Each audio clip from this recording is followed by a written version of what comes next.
अस्सलाम वालेकुम दोस्तों, भाई साहब जापान से मोहम्मद इदरीस आपकी खिदमत में हाजिर है जापान से। तो दोस्तों आज की वीडियो है जी, एक दोस्त ने मैसेज किया था, कमेंट्स किया था चैनल पर ही, वीडियो पर ही, कि भाई जापान में कुछ स्टूडेंट्स वीजा वालों के ओवर वर्क की वजह से वीजे कैंसिल हो चुके हैं। तो ये भला हो कोरोना का कि जिसकी वजह से गवर्नमेंट ने हमें, इमिग्रेशन ने 6 महीने का टाइम दे दिया है। तो अब इसका हल क्या करें? ये तो वापस अभी जाना पड़ेगा, आगे से वीजा रिन्यू नहीं हुआ, ना ही किसी कंपनी से, और ना ही स्टडी वीजा जो है वो आगे रिन्यू हुआ नहीं है। तो अब इसका क्या हल किया जा सकता है? भाई मैं अपने हिसाब से ही आपको हल बताऊंगा, बाकी आप फिर भी वकील से मशवरा करें, लेकिन जो मेरे जहन में आता है मैं वही आपको बता दूंगा। तो इंशाल्लाह इसमें अगर आपकी समझ में आए तो ये कुलिया करके देख ले, वरना जो केस है वो तो आपका खराब हो चुका है। जो 1% या 2% जितना भी यानी कि चांस हो तो वो ट्राई कर लेनी चाहिए। बाकी मैं अपनी बात करूं तो भाई मुझे 1% भी किसी चीज में चांस नजर आए तो मैं वो 1% भी नहीं छोड़ता। क्या पता अल्लाह ने वही 1% में ही काम लिखा हो कि भाई ये ही 1% आप कोशिश करेंगे तो आपका काम हो जाएगा। तो इसका तो पता होता नहीं है, तो जितनी भी कोशिश हो सके तो वो बंदे को कर लेनी चाहिए कि यहां से जब आप वापस चले जाएंगे तो फिर वापसी आपका आना हो ही नहीं सकता, क्योंकि आप ब्लैक लिस्ट हो जाएंगे इस वजह से कि जो ओवर वर्क किया है, इस वजह से ब्लैक लिस्ट हो जाएंगे। बाद में आपका वीजा कंपनी का भी नहीं निकलेगा। तो बेहतर यही है कि जापान में रहते हुए ही कोई हाथ पांव मार लिए जाए, कोशिश कर ली जाए, एक बार आखिरी कोशिश कर ली जाए कि काम हो गया तो ठीक है, वरना यहां से तो वैसे ही उन्होंने बोल दिया है कि जाने के लिए। तो भाई उसकी वजह क्या है, पहले मैं ये बता दूं, जो लोग नए देख रहे हो कि क्या ओवरवर्क होता है, किस वजह से हो गया। तो भाई जापान में, पूरी दुनिया में, बल्कि जो भी स्टूडेंट वीजे पे जाते हैं तो उनको एक हफ्ते में 20 घंटे काम करने की इजाजत होती है। लेकिन जापान वाहद मुल्क है कि जहां पर स्टूडेंट वीजे पर जो बंदे आते हैं उनको एक हफ्ते में 28 घंटे काम करने की इजाजत है। अब अगर कोई बंदा 28 घंटे से 30 घंटे करे काम या इससे ज्यादा काम करे, 28 घंटे से ज्यादा काम करेगा तो इसको ओवरवर्क में गिना जाएगा। और यहां पर पूरा रिकॉर्ड होता है कि जो जिस कंपनी में भी या जहां पर भी आप काम करेंगे तो जो सैलरी वो आपको देंगे वो गवर्नमेंट को लाजिम बताते हैं, जो इनका टैक्स ऑफिस है, क्योंकि आपका टैक्स काट के ही आपको सैलरी मिलती है और वहां पर मेंशन होता है कि आपने कितना काम किया है। तो वो इमिग्रेशन के पास ऑटोमेटिकली रिकॉर्ड पहुंच जाता है। तो वहां पर जब आपका 28 घंटे से ज्यादा काम हो गया एक हफ्ते में तो आपके लिए खतरे की घंटी का घंटा बज गया।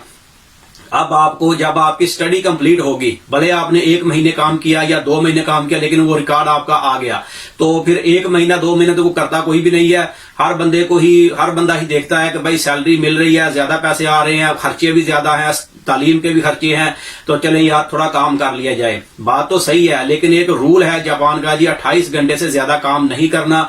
लेकिन उस वक्त एक तो ज्यादा इंफॉर्मेशन भी नहीं होती और यहाँ पर इंफॉर्मेशन मिलना भी जरा मुश्किल होती है। तो बंदा सोचता है चलो यार कोई बात नहीं, कर लो काम, क्या पता चलेगा, अल्लाह खैर करेगा। तो भाई अल्लाह खैर तो करेगा, लेकिन सही तरीके से चलेंगे तो ही फिर सारे काम होते हैं। तो जापान में क्योंकि रूल 28 घंटे का है, तो इसको रूल को फॉलो नहीं करेंगे तो जापान जो है ये बिल्कुल सीधे सीधे चलते हैं, ये लेफ्ट राइट वाला काम नहीं करते। और जो बंदा रूल को फॉलो ना करे तो भाई उसके लिए फिर मुश्किल कर देते हैं कि हम लोग फॉरनर हैं तो सीधा सा काम है जी, गेट आउट फ्रॉम जापान। आप हमारे रूल को फॉलो नहीं करेंगे तो जापान से चले जाएं, अपनी कंट्री में जाके अपने रूल फॉलो करें। तो जिस कंट्री में रहना हो फिर उस कंट्री के रूल जो है वो फॉलो करने पड़ते हैं, उसकी मुताबिक ही रहना पड़ता है। तो भाई ये 28 घंटे वाला जो काम है ये बहुत ही नाजुक मामला है, काफी सारे लोगों का इसके ऊपर काम खराब हुआ है। बल्कि इससे पहले भी मैंने एक वीडियो बनाई थी तो उसमें भी बताया था, लेकिन आज थोड़ा सा ये डिफरेंट टॉपिक है। पहले मैंने आपको बता दिया इसके बारे में कि 28 घंटे से ज्यादा काम नहीं करना। अगर कोई नया बंदा भी आएगा तो भाई वो भी इसके ऊपर जरूर जोर रखें कि 28 घंटे ही काम करना है, चाहे कुछ भी हो। 28 घंटे से ऊपर काम बिल्कुल भी मत करें। भले आपको कोई कंपनी बोले जी आप काम करें, हम सैलरी आपको बाई हैंड दे देंगे और वहां पर शो नहीं करवाएंगे, तो बिल्कुल भी रिस्क ना लें। आपका ही फायदा है और आपका ही नुकसान है। इस तरह से आप करेंगे तो थोड़ी देर के लिए आपको पैसे वो मिल जाएंगे, लेकिन उसके बाद आपका मुस्तकबिल जापान में बिल्कुल भी नहीं है। अब एक बंदा 1 साल या 2 साल जापान में रहता है स्टडी वीजे के ऊपर, वो लैंग्वेज सीखता है, अच्छे तरीके से उसको लैंग्वेज आ जाती है और बाद में जापान से वीजा मिलता ही नहीं है, तो उसका वो सारा टाइम जाया गया, कुछ फायदा उसको हुआ नहीं लैंग्वेज सीखने का भी। अब पाकिस्तान में जाके ही जापानीज बोलनी पड़ेगी फिर तो क्या फायदा हुआ। इसलिए बेहतर यही है कि अगर यहाँ पर मेहनत करनी है, लैंग्वेज वगैरह भी सीखनी है, तो भाई जो रूल है उसके अंदर रह के करें, आप ही का फायदा है। मैं बोल रहा हूँ, किसी को हो सकता है मेरी बात बुरी लगे, लेकिन आप ही का फायदा है, मेरा तो कोई इसमें नुकसान नहीं है। मैं तो ना स्टडी वीजे पे हूं, ना मेरा इस किस्म का काम है, तो मुझे तो कोई मसला नहीं है इस पे। मैं तो जितना मर्जी भी काम करूं मेरे लिए तो कोई मसला नहीं है, चाहे 24 घंटे भी काम करूं, मेरा वीजे का स्टेटस और है, तो मुझे इसमें कोई मसला नहीं है। लेकिन स्टूडेंट वीजे वालों के लिए ये बहुत बड़ा मसला बन जाएगा। अब इसका हल क्या है? अब दोस्त ने जो पूछा है, अब मैं उसके बारे में थोड़ा सा बता दूं। भाई जो मेरे ख्याल से हल है मैं वही आपको बताऊंगा, कोई लीगल नहीं है, लेकिन कोशिश की जा सकती है कि अल्लाह करे कि इसकी वजह से भी कोई काम हो सके। तो भाई आपने स्टडी की है तो लैंग्वेज आपको आ गई है जापानीज, तो उसके लिए मेरे ख्याल से सबसे आसान हल है, अभी आपको 6 महीने का टाइम मिल गया है, चाहे 2 महीने का बाकी है या 4 महीने का बाकी है, तो भाई इन 2-4 महीनों में आपके लिए सबसे आसान ऑप्शन है कि इसी काम की कोशिश करें, यहां पर शादी करने के लिए कोशिश करें, शादी करने के लिए कोशिश करें। लैंग्वेज आपको आ गई है जापानीज बोलनी, चले थोड़ी आ गई है ज्यादा, तो भाई आप शादी की कोशिश करें। लड़कियां आराम से मिल जाती हैं, जो बंदा बोलता है नहीं मिलतियां उसको पता नहीं है किसी भी चीज का, अपने पास से टुल्ले मारते हैं लोग। भाई मुझे तो जितने भी लोग मिलते हैं मैं तो सबको बोलता हूं कि लड़कियां बहुत हैं, आप शादी करने की कोशिश करो। हाँ, कोशिश नहीं करेंगे या फेसबुक, यूट्यूब और टिकटॉक वगैरह देखेंगे तो फिर तो कोई काम नहीं होना, फिर तो कुछ भी नहीं होना। इन चीजों से थोड़ा हट के है ये काम, लड़की वगैरह ढूंढे, इंटरनेट से ढूंढे। आप चाहें तो मेरे यूट्यूब चैनल पर ही एक वीडियो मैंने बनाई थी, वो भी वीडियो भी काफी लंबी सी 18-20 मिनट की वीडियो है, तो उसमें देख लें कि जापान में उसका नाम भी कुछ इस किस्म का है, how to find life partner in Japan. वो वीडियो आप मेरे यूट्यूब चैनल पर देख लें, उसमें मैंने पूरा वेबसाइट का एड्रेस तक बताया है, जापान कूपिड वेबसाइट है, और उसमें किस तरह से लड़की ढूंढनी है, अपनी प्रोफाइल किस तरह से बनाएं। और ये फ्री में तो है, वेबसाइट फ्री है, लेकिन 2 पार्टनर जो है, 2 बंदे, यानी कि एक तरफ से मिसाल के तौर पे 2 बंदे जो यूज कर रहे हैं, उनमें से एक बंदा उसकी फीस उसने पे की हो तो आप उसको मैसेज सेंड करेंगे तो मैसेज जाएगा, नहीं तो मैसेज नहीं जाएगा। दोनों अगर फ्री में यूज कर रहे हैं तो मैसेज एक दूसरे के पढ़ नहीं सकते। तो सिंपली यानी कि वो फ्री में तो नहीं है, आपको उसमें पेमेंट करनी होगी। 1 महीने का 4000 है, 2-3 महीने का 8000 है, और 1 साल पूरे की फीस देंगे, पेमेंट करेंगे तो तकरीबन 16000 या 12000 के आसपास फीस है।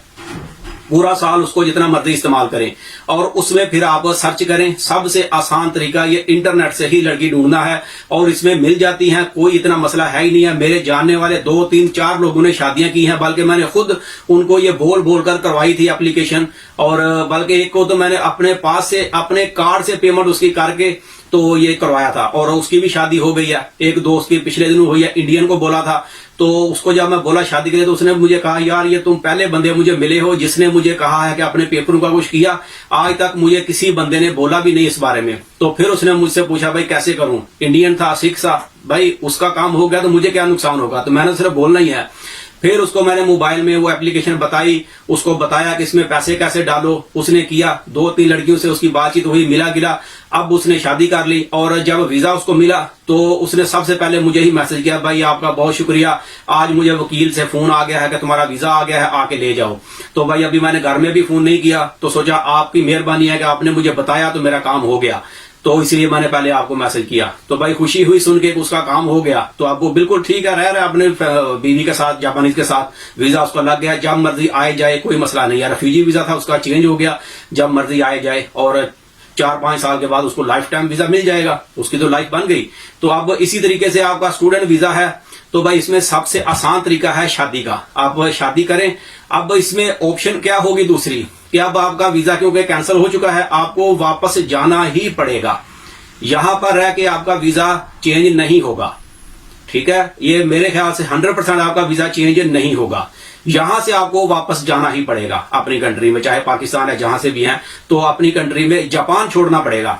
जब आप शादी कर लें और कोशिश करें, अब कुछ चीजें ऐसी होती हैं भाई, मैं थोड़ा सा मुझे बताना भी पड़ता है, या थोड़ी मैं नहीं भी बताता इसमें, फिर के कोई फैमिली भी वीडियो देखती हैं तो अच्छा नहीं होता, मुनासिब अल्फाज नहीं होते। लेकिन एक जो रूल है तो उसमें आप कोशिश करें कि बच्चा बन जाए, इसमें आपका ही बेनिफिट होगा, तो इसमें आपको वीजा आसानी से मिल जाएगा। उसका ये करें आप, सबसे आसान तरीका है कि शादी कर लें, रजिस्टर शादी हो गई, तो जब आपने वापस जाना हो अपनी कंट्री तो बीवी को बोले अपने सारे पेपर डॉक्यूमेंट्स रेडी करके, यहां पर होते हुए सारे डॉक्यूमेंट रेडी करके वकील के जरिए जमा करवा दें, वकील को दे दें और वो इमिग्रेशन में जमा करवा देगा। उसके बाद आप 1-2 दिन के अंदर अंदर आप वापस चले जाएं, वो वकील जमा करवा देगा, कंप्यूटर में आपका रिकॉर्ड आ जाएगा कि बंदा कंट्री से चला गया है, तो इंशाल्लाह आपका वीजा निकल आएगा, इसमें चांसेस ज्यादा हैं। भले इसमें 10% या 40% भी चांसेस हो तो भाई एक रिस्क है इसमें, इसके अलावा तो कोई ऑप्शन है नहीं है। आपने वैसे भी जाना है तो ये वाला काम कर लें, अगर किस्मत में हुआ तो काम हो जाएगा। तो मेरे ख्याल से इसमें काम हो ही जाएगा, इसमें कोई इतना मसला नहीं है कि जापानीज बीवी है तो इसमें काम आपका हो जाएगा। ये मेरे ख्याल से भाई सबसे आसान तरीका है। जब यहां से वीजा निकल जाएगा, एलिजिबिलिटी निकल आएगी, एलिजिबिलिटी बोलते हैं, मैं चले वीजा बोलता हूं आसान लफ्ज में कि वीजा ही होता है वैसे, कि वो यहां से निकलेगा तो आपको पाकिस्तान भेज देगी आपकी कंट्री में, तो वहां से आप लेके तो जापान एम्बेसी जो है वहां पर जाएं, पासपोर्ट पे स्टिकर लगेगा और जापान में दोबारा आ जाएं। जब एयरपोर्ट पे पहुंचेंगे तो वहीं पर आपको एलियन कार्ड वगैरह वो बना के इशू कर देंगे 1 साल तक, बस ठीक है। आप अभी आजाद वीजे पे जितना मर्जी काम करो। डिपेंडेंट वीजा है जापानीज वाइफ का, लेकिन काम आपको अलाउ है, चाहे 24 घंटे आप काम करें। अब आप अपने पूरे शौक कर लें कि काम ज्यादा करने का, जितना मर्जी आप काम करें, अब कोई मसला नहीं है। तो 5 साल के बाद आपको इंशाल्लाह लाइफ टाइम वीजा मिल जाएगा, बस ठीक है। अल्लाह खैर सल्लाह। अब आपको लैंग्वेज वगैरह तो वैसे ही आती है, साथ में कांजी वगैरह भी आती है, तो 5 साल के बाद आप पासपोर्ट भी अप्लाई कर सकते हैं। अगर आपको लिखनी पढ़नी जापानीज आती है, सारे टैक्स वगैरह क्लियर हैं, तो 5 साल के बाद आप जापानीज पासपोर्ट अप्लाई करें, पासपोर्ट ले लें अगर चाहिए, नहीं तो परमानेंट तो आप हो ही जाएंगे। तो ये तरीकाकार है भाई, मेरे ख्याल से ये ऑप्शन है। अब जिसने कोशिश करनी हो तो इस तरीके से कोशिश करके देख ले। मेरे चैनल पर ही वीडियो मौजूद है, तो उसमें देख के आप एक बार, वीडियो थोड़ी लंबी है लेकिन उसको ध्यान से देख ले। उसमें मैंने पूरा तरीका बताया है कि किस तरीके से सर्च करनी है, अपनी प्रोफाइल कैसे बनाए, सिटी अपनी कैसे सिलेक्ट करें, पैसे कैसे पेमेंट करनी है, सारा तरीका मैंने उसमें बताया। तो इंशाल्लाह आपको काफी सारी मालूमात मिल जाएगी। अब वीडियो काफी लंबी हो गई है, और अगर मजीद किसी दोस्त ने कुछ इस बारे में भी पूछना हो तो मेरे Facebook page voice of Japan पे मैंने अपना व्हाट्सएप का नंबर ऐड किया हुआ है, तो वहां से मुझे मैसेज कर दें, मैं इंशाल्लाह आपको मजीद इसमें गाइड कर दूंगा, या मेरे वीडियो पर भी कमेंट्स कर दें तो मैं आपको रिप्लाई कर दूंगा। वीडियो अगर अच्छी लगे तो इसे लाइक कर दें। मिलते हैं किसी अगले वीडियो में, तब तक अपना बहुत ख्याल रखें। पाकिस्तान जिंदाबाद।